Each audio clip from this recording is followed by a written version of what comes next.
Jesus is treated as a sinner. Ironically, that's precisely his mission, isn't it? To take on our sin as one who actually isn't characterized by it.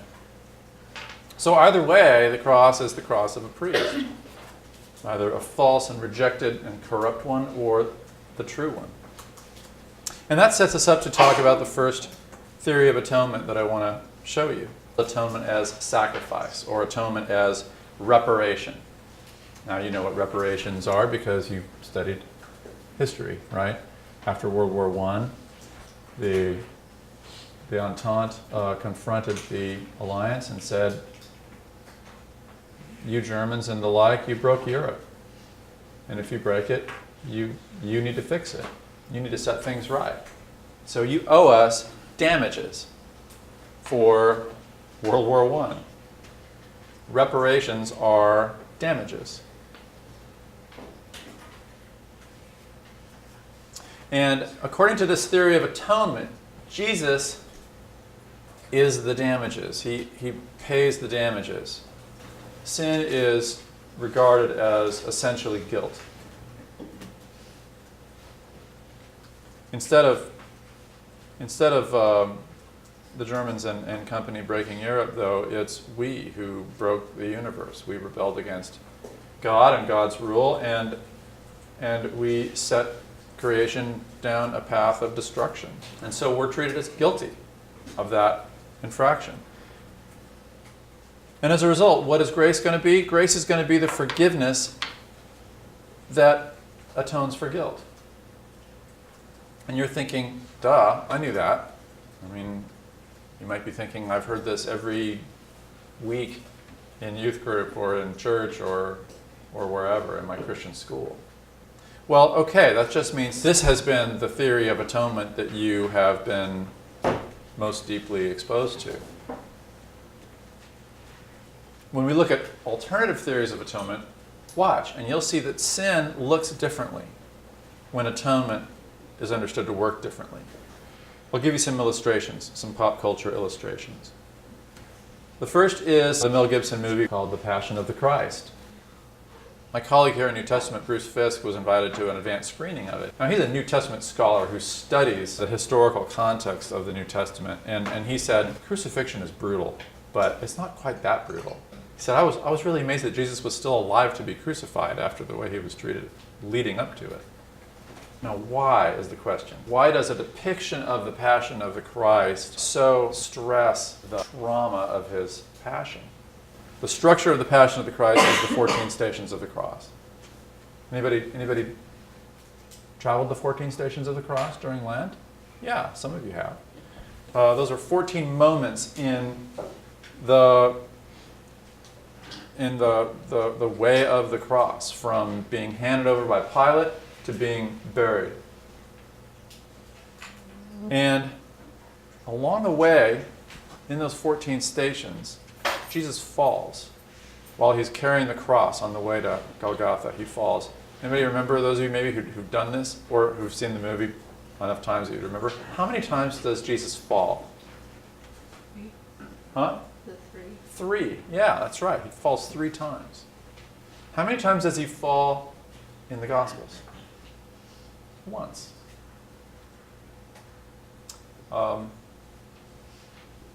Why did the 14 stations of the cross magnify Jesus's, falling on his way to Calvary? Well, I think it's because he bears not just the weight of lumber, he bears the sin of the world, right? He bears our guilt.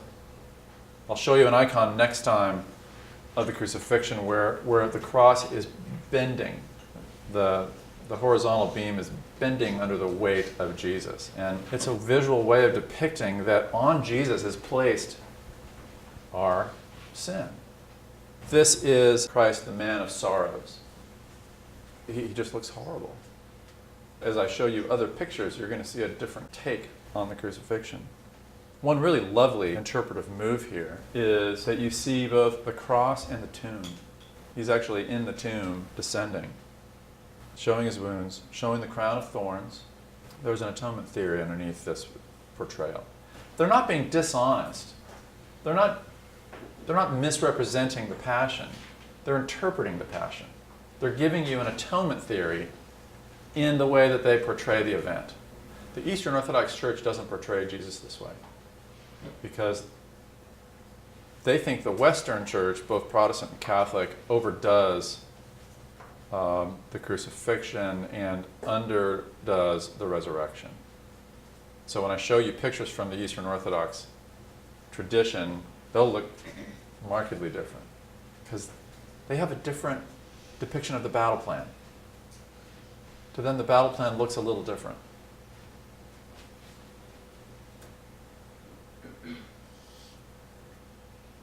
Another pop culture version of atonement as sacrifice is the Iron Giant. If you have seen the movie, do you get what I'm getting at? Yeah. All right. The last scene, does that remind you of anything? The very last scene? Anything in the paradigm? It's worth seeing. Pretty good theology.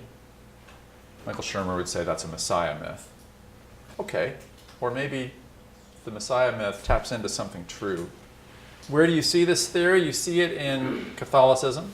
You see it in particularly Reformed Protestantism, Calvinist Protestantism, also Anglicanism, being sort of Reformed and sort of Catholic in its sensibility. And because a lot of evangelicalism draws from the Reformed tradition, you see it in evangelicalism. A key term for understanding reparation is a biblical Greek word, hilasterion. And that word is used only a couple of times in the New Testament. On the one hand, it's the Greek word that translates the place of sacrifice in the temple, the mercy seat, where the priest offers the sacrifice that atones for Israel's sin. But in Romans, Paul uses that word to describe Jesus Christ, whom God put forward as a hilasterion in his blood to be received in faith. Right? God put Jesus forward to be a hilasterion. So Paul is envisioning Jesus according to the Old Testament offerings of bulls and goats for Israel's sin. The ones that I already described earlier as not working. Well, but this one does work. This one accomplishes what the others failed to accomplish. Same line of reasoning in Hebrews. Those were just reminders of sin, otherwise they wouldn't have had to happen again and again and again. But Christ has entered forever, once for all into the Holy of Holies through the curtain of his flesh, through his blood, with confidence. Hebrews describes Jesus' humanity as his flesh as the curtain of the temple. It's what connects and also hides the world and God's real presence. So if Jesus is a hilasterion, what does that mean? Well, if you look at your Bibles as they translate Romans 3, you'll see attempts to render this word into English.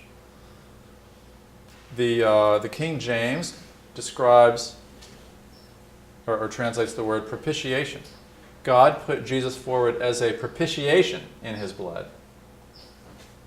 That's helpful, isn't it? You probably used the word propitiation 2 or 3 times already today. What is propitiation?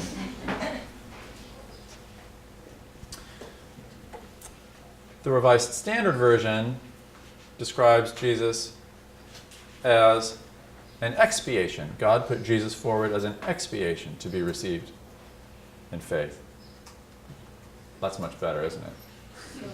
So, to get at these so-called translations of the term, think of another movie. Think of Ferris Bueller's Day Off.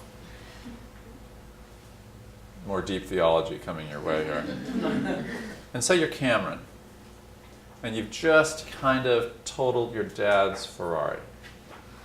What are your strategies if you've strained a relationship by incurring guilt for doing something that's wrong? I crashed the car. That's matter of fact. That's a confession. Yeah. Say it as it is. Is that going to be enough? Yeah. I think I would try and gain mercy by being honest. Uh-huh. I don't know that I would be honest for like honesty's sake. I think that I would try and Okay. You would try to gain mercy. And honesty would be perhaps a useful device for gaining mercy. That's propitiation. Winning the Father's mercy, winning God's mercy through some kind of act. Maybe you show remorse. I mean, I suppose you could say, I crashed the car. I guess you could say it that way. The woman you gave me. She gave me of the tree and I ate. Well, that's true technically, but it's not the right answer, is it? Maybe tears would be helpful. I'm really sorry. You know, not just I crashed the car. I'm really sorry.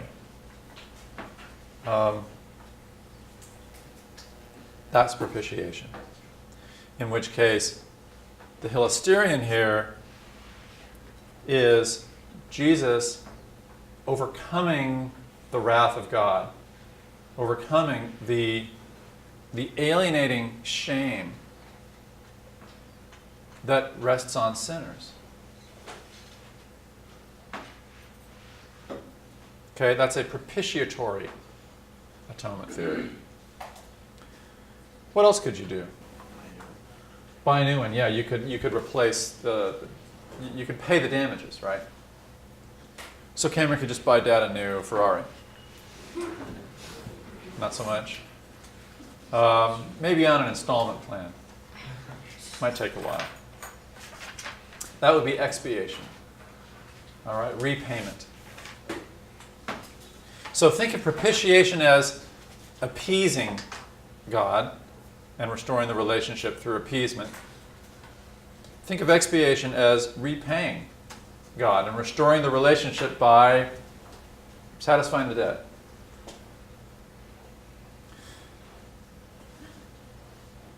Whatever word your biblical translation uses is an interpretation of the atonement. It's an account of the battle plan. It's not a neutral term. All right, so that's the basics of the theory. Let's look at how that theory is unpacked. It's unpacked in two really influential ways. First, in the the High Middle Ages by Anselm of Canterbury. Now, Anselm is a product of his context, because theology is always a product of its context. What's the social system that's in place there in Europe? Huh? Did I hear feudalism? Yes, it's feudalism. And how does feudalism work? Well, it's kind of like Chicago in the 20s. The world is ruled by powerful people who protect their own against incursions from other powerful people. They're not called gang lords, they're kings who rule by divine right. But this is in the breakdown of the old imperial system. So I support my shepherd, the king, as his vassal, and the king protects me. The whole social arrangement is set up for the protection of these units against one another and against disorder. And it works as long as people behave honorably, as long as you live up to your commitments. Honor is the key quality of social relationships in feudalism. The vassals, the serfs, the knights, the king, all have to act honorably. When they act dishonorably, it breaks down. That's Anselm's world. And from that world, he's reading the scriptures, he's worshiping, he's taking communion, he's thinking, what's the battle plan? Wait, I get it. We were unfaithful vassals. We were given by God a domain to be his serfs, to work his estate. And now we stand in this estranged relationship. We've dishonored the Creator. We've brought guilt on ourselves. What's God going to do about it? Well, he could wipe us out and punish us. But is that really going to help? I mean, we're his creation. that kind of gives the devil a backhanded victory. You know, you don't really fix the relationship by annihilating the relationship. Or God could just overlook it and tolerate our sin and our dishonor, but that's not honoring to God either. Neither way is fitting. And so we stand in this terrible dilemma. On the one hand, human beings need to show the honor, to repay the dishonor that is breaking our relationship. But on the other hand, we're sinners. We're broken by our sin. Original sin has distorted our wills, and so we don't even want to be honorable. And if we did, we couldn't manage it. So we live in this kind of standoff between God and us until, Anselm says, God comes, becomes one of us. So this is kind of an incarnational theory of atonement. Jesus is God with us. Anselm's book, his writing by which he lays all this out, is called Cur Deus Homo, Why God Became Human. God's advent in Jesus Christ is to restore the relationship from the human side with the resources that only God has. So Jesus lives a righteous life, doesn't incur that debt of honor, and by dying the death of a sinner, he secures the merits, the resources to repay our unpayable debt of honor and releases us, restores the relationship. Okay? That's called satisfaction theory. Because Jesus satisfies the debt of honor that God is owed, that the Father is owed. Some centuries later, John Calvin is trying to educate the people, the theologically illiterate people of Switzerland, Geneva. And he's trying to help them understand that they can really trust God because God is really on their side in Jesus Christ. And so he lays out the battle plan, but he's not living in a feudal world. What's the social system like in Geneva in the 16th century? Well, it's not capitalist yet, but it's no longer feudal. It's mercantilism. All right? It's characterized by trade and by a relationship of laws that regulate our affairs. So, and Calvin was trained as a lawyer. So he brings a legal perspective to interpreting the battle plan. And he lays out a theory that's a lot like Anselm's, but it's reflecting its different context. We live in a relationship of covenant with God. God lays down rules as the Lord by which we live and thrive. But when we break those rules, not only do we bring destruction on ourselves, but we incur guilt, legal guilt. God becomes human to live a guilt-free life whose mistreatment and death pay the death penalty for us. That makes him a substitute, a legal substitute. Another word for substitute is vicar. We get the word vicarious, meaning through another. So the penal, substitutionary, or the vicarious theory of atonement from Calvin lays out the same logic of reparation, but it does it in a 16th century European framework. If we laid out a similar theory today, we would probably use the categories of sociology and look at how social relationships are characterized by justice or injustice and draw out more or less the same battle plan, but do it in a way that 21st century Western educated people could appreciate better.